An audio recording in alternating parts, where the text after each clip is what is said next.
So I want to draw your attention here to this quad lock cycle product. I've taken some screenshots from a video ad that ran on my newsfeed that was selling me this product. This is a bike product that essentially allows you to mount your cell phone to the actual frame of a bike in a very safe, easy, and convenient way. There's some elements here that I really want to highlight.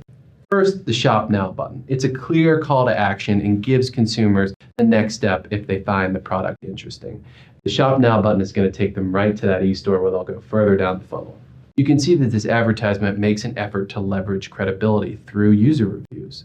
So not only showing the reviews, the number of reviews, the average stars of the reviews, but also leveraging other credible news journalists that have reviewed it, such as people from the New York Times or people from the Wall Street Journal.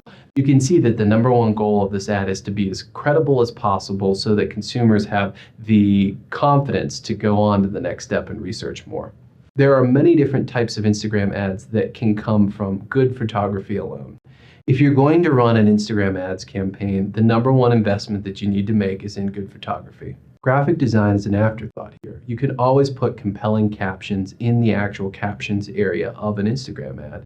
Remember that unexpectedness and vividness are two major ways in which ads are noticed on social media. So Instagram has made a big push on stories. Stories are temporal ads that are available as an interstitched video at the end of stories that consumers are watching on their devices. So simply put, if I open up Instagram and I start to look through my stories of my friends, at the end of that process, I may see an ad associated with, in this case, Virgin Atlantic Vacations. Like I said in the Facebook lecture, these types of ads are really nice in that they're lazy. And what I mean by that is, if you'd like to engage a consumer on a full screen phone and you don't want them to have to click it to get that engagement to happen, then there's really no better avenue than a video story.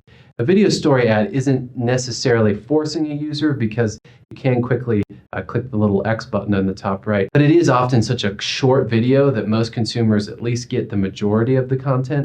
So if you really just want to show consumers something and you want to do it in a video format that's immersive on mobile, this is really the way to do it. So sponsored Instagram stories can work, and I encourage you to try it.